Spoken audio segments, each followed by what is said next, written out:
If you grew up in the UK in the 2000s, then you probably watched the CBBC channel on the weekends. One show in particular that aired on this channel that I remember enjoying a lot as a kid was Wizards vs. Aliens, a show that focuses on 16-year-old Tom Clark, the wizard, and his adventures where he faces against the most evil aliens. But I recently found out that the show was written and produced by none other than Russell T Davies, the writer of Doctor Who Series 1 to 4, which was peak Doctor Who in my opinion. Not only this, but it was also originally going to be a Sarah Jane Adventures episode, but ended up becoming its own series. As a kid, I thought the show was freaking badass. I mean, the main character is a teenage wizard who uses magic to defeat aliens and goof about. No!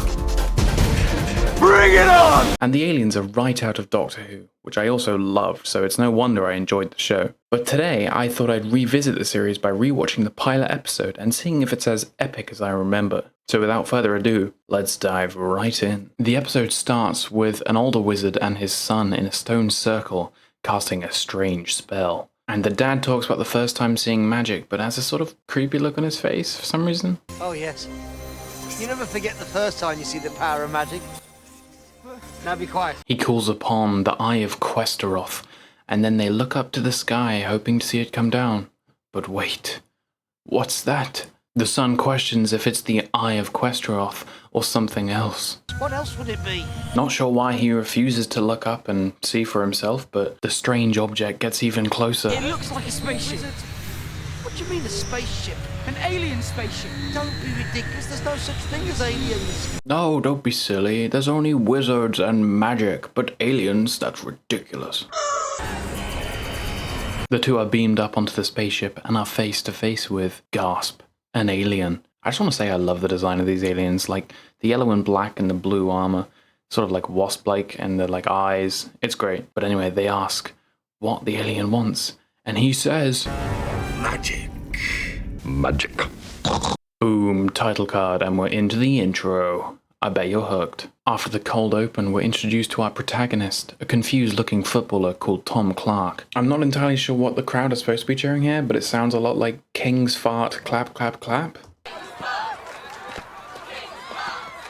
They're running out of time to win, but Tom kicks the ball. It goes soaring in the air. The crowd watches in anticipation, and Tom sneakily casts a magic spell to make the ball change direction and go in the goal, which for some reason no one questions why the ball just randomly changed direction like that. Whatever, it was epic and everyone cheers. Then Tom makes a very cheeky joke. Oh, mate, that was magic. Well, that's me, innit? Very nice. Tom and his dad go back home, and his dad tells him off for using magic outside of home and using it to cheat to win a football game. Dad, we got through to the final. By using magic. Then we're introduced to Tom's gran, and if you're a fan of Doctor Who, you might recognize this woman as a Slitheen character from the earlier on the show. The woman who farted and then laughed a lot.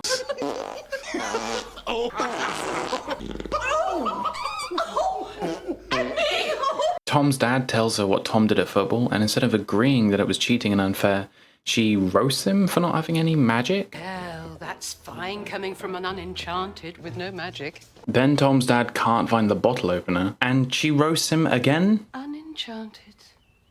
You're so helpless. So instead she casts a spell, and this happens.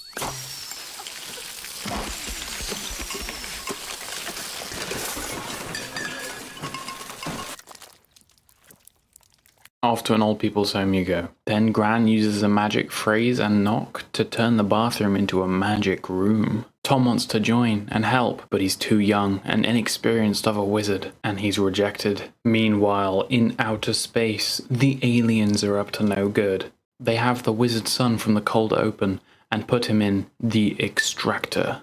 No! No! Struggle all you wish, wizard. Doesn't look like he wants to struggle much. The aliens extract his magic, and what happens next is hilarious.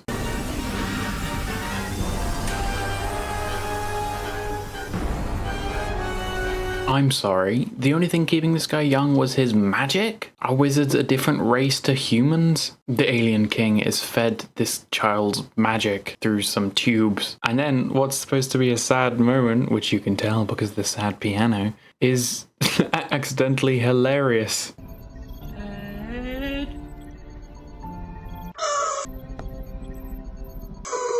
What have you monsters done to me?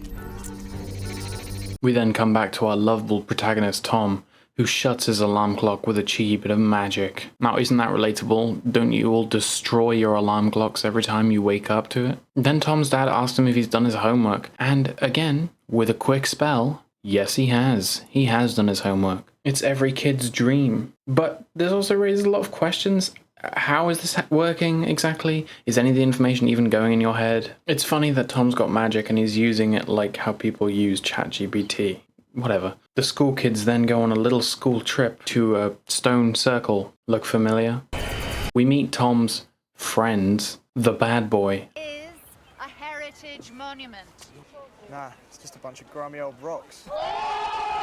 And the nerd. Actually, the stone circle is a Neolithic observatory. The stones are all positioned to line up with specific stars at particular dates. I've got a really great app for it. Look at the starscape you get from here. It's brilliant. The bad boy pranks the nerd by threatening to throw his phone in a bush. That'll teach him for knowing things. Then even Tom joins in on the bullying. This way. And I want detailed notes. Hurry up, Benny. Miss Webster will be lonely without her little pet.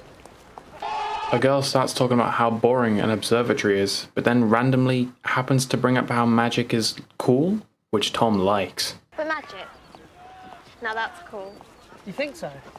Yeah, of course it is. Magic's a load of old Hogwarts. I'm talking about science, Katie, which, in case you missed chemistry this week, is real. The boys then argue about magic and science, trying to get the girls' attention. When they arrive, Tom has flashbacks to the night before, and for some reason, the nerd, he's called Benny, is still hanging out with the guy who just threatened to throw his phone in a bush. What's going on? He also actively says he doesn't want to be associated with this guy. Like I want anyone to think we're mates. No way. So why are you following him around and telling him facts then? Tom finds a strange wizard device on the ground, and the aliens detect it. Benny yoinks it from Tom, and then the teacher receives a phone call and goes to where it's not windy. Hang on, no, it's very windy. Hang on. I'm sure you'll be very safe from the wind just round here. Yep, look, see, you're much safer from the wind now. Definitely not still a problem here. The aliens send down some tech to take control of the teacher, who then tells the kids to go back to school. What's weird about this is the students ask if they should go back to the school. What kind of kids want to get back to school? We're on a school trip. Yeah, should we head off back to school? School. You alright, miss? Yes. School. A sensible strategy. Everyone back to school. Everyone goes back to school and then goes home, but Benny brings the ring charged with magic into science club, and Tom calls his gran to tell her about the ring he found. Oh. Back at the lab, the teacher, who is being controlled by the aliens, wants the ring. And there's a funny bit here where the alien is like trying to finger the name to call him, and they accidentally call him children instead of child. Hand it to me. Halfling. Halfling? No, brother. Humans address their halflings as children. Give it to me. Children. This doesn't work, and then the alien goes into attack mode and starts like shooting at him, and then there's an Epic slow-mo jump. and then a tense chase ensues. Who's coming after you? Miss Webster, she's been taken over by aliens! How do you know that? Another chase ensues, and they end up getting trapped in the gym. And as you can see, there's no escape. They look everywhere they possibly can. So Tom has to use his wizard powers. Hell yeah, wizard power. Although, I think Tom just wanted to show off. I mean, look, he didn't really try very hard to find an exit to this place. After defeating the teacher being controlled by the aliens, they run past her and leave her on the ground. For some reason, Benny demands to know what's going on, and Tom tells him the truth. It was magic, Benny. I'm a wizard. Oh, you've got to be an alien. A wizard. Yeah, right. Yeah, right! Benny and Tom argue if magic is real or not, and then while they're arguing, an alien appears. Oh no! She says they are the Necros. We have come for magic. Tom tries to use his magic, but it's not working. He forgot that wizards only have 3 spells a day. I've used my spells! We We only get 3 spells sunrise to sunrise. What kind of cut price wizard are you? Luckily, Gran is here for the rescue. No one threatens my grandson.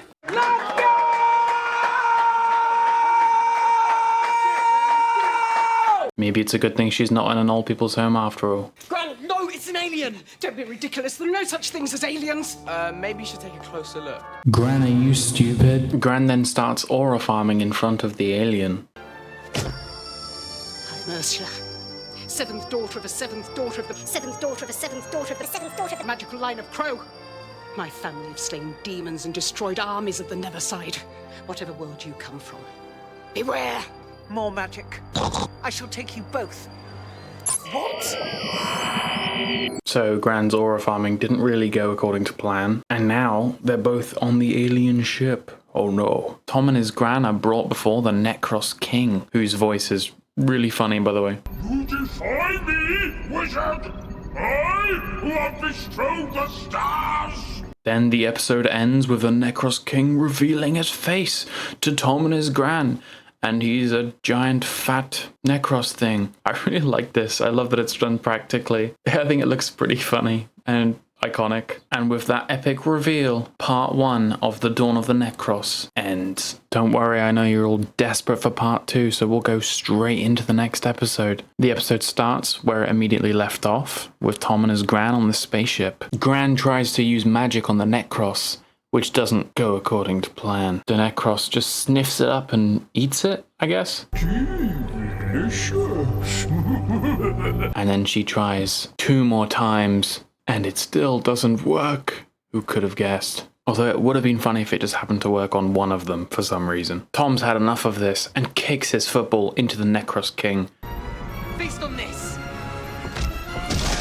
How badass. Not a single Necros grabs Tom or his Gran. They all walk towards the king and they are able to escape into the hallway. Not sure why they didn't grab him there. Tom and his Gran run into a room where Tom finds a lever and pulls it, preparing to transport back to Earth. But just as it's about to go off, the aliens walk in and Gran walks away from the teleporting pad. Not sure why. Benny hasn't moved from where they were originally teleported from. Tom tells Benny that they've got his Gran. He leaves the school saying he needs to help his Gran, and Benny follows. Meanwhile, back at the Necros spaceship. Gran is put into a jail cell, where she meets the wizard and his son from the cold open. Not sure why he hasn't aged horrifically as well, only his son, but whatever. At least we get to see the actor who plays the oldest son again. He's brilliant. I'm only 12. Meanwhile, back on Earth, Benny begs Tom to let him join on his adventure, saying that he can help, but Tom won't listen until Benny says this. You can't leave me behind. These are aliens, Tom. That's not hocus pocus. It's science. You need me. This convinces Tom to bring Benny back to his house and let him help on his quest to bring his Gran back. Tom shows Benny the ring from earlier, saying it's a connection to the spaceship. It's enchanted with his magic. So there's a connection, like an invisible cord. Or a phone line. Tom uses his magic to open the door to the Chamber of Crow, where they head inside, and Benny keeps arguing how everything has a scientific explanation for it. Whatever you wizards do will have a scientific explanation. Yeah? And once you scientists thought that the world was flat and that the sun revolved around the earth. You got that wrong big time, didn't you? Boom. Roasted. As they enter the magical Chamber of Crow, Tom finds a picture frame and some sad piano plays. Who's that? My mum, she died. Sometimes magic isn't all it's cracked up to be. Then Tom comes across the Magical Wisdom of Crow, a book of spells which will help him get back to the spaceship and save his Gran. But then, as the book opens, the lights flicker, and Benny says, Anyone got a match? I'll be thinking I have. Somewhere. Okay, very cute, but why would Benny even say this? Like, there's only 2 of them here, unless he knew this weird little goblin was here all along. The creature introduces himself as Randall Moon, the guardian of the chamber, and questions what they are doing here. Then Randall threatens to make them pee themselves in fear, which Benny doubts very much, so then Randall charges up a special attack and screams at him.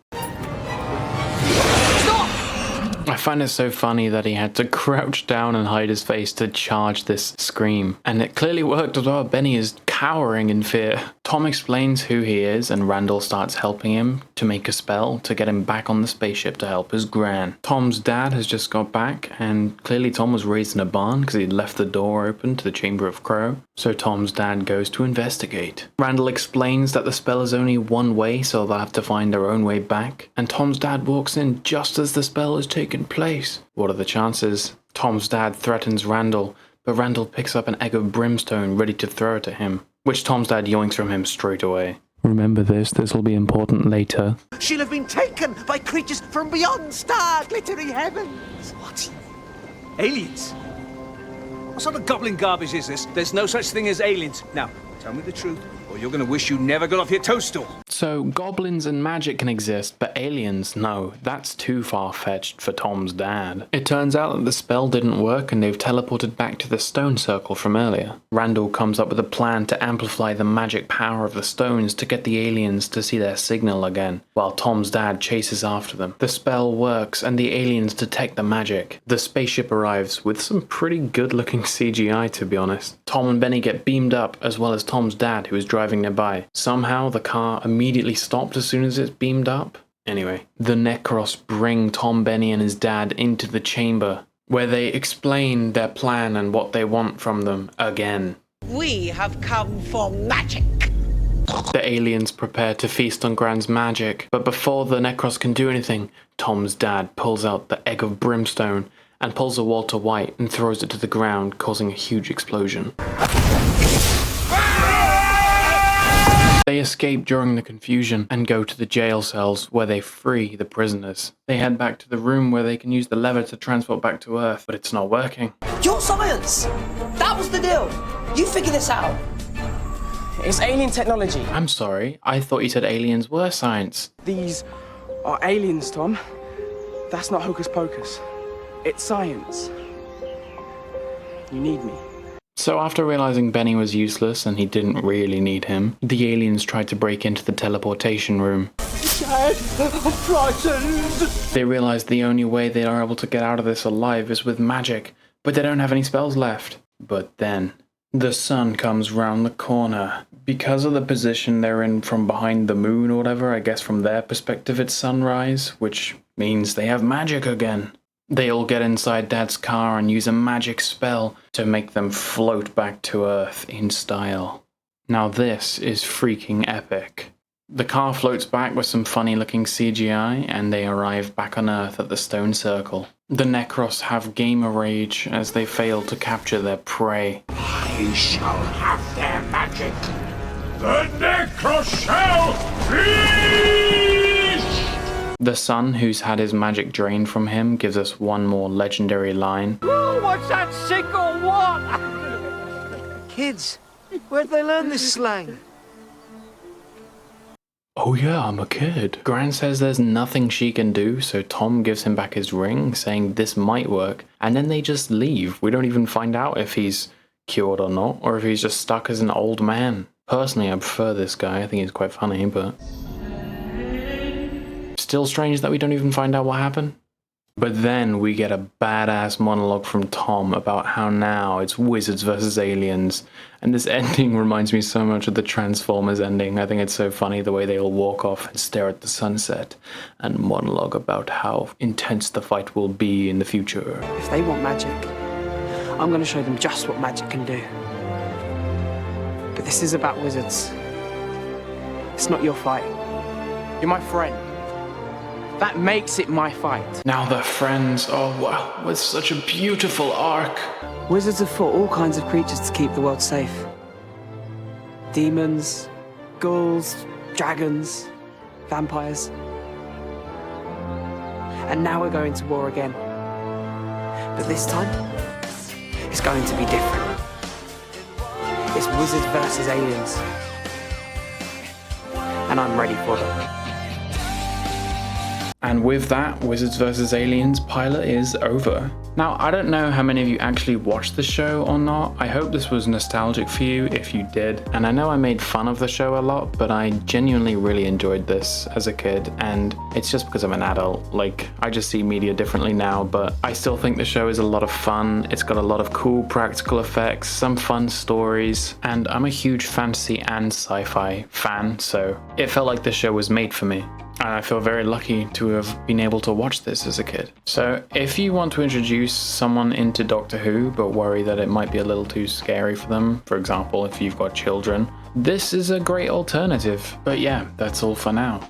Thank you guys so much for watching, and I will see you all soon. Bye-bye.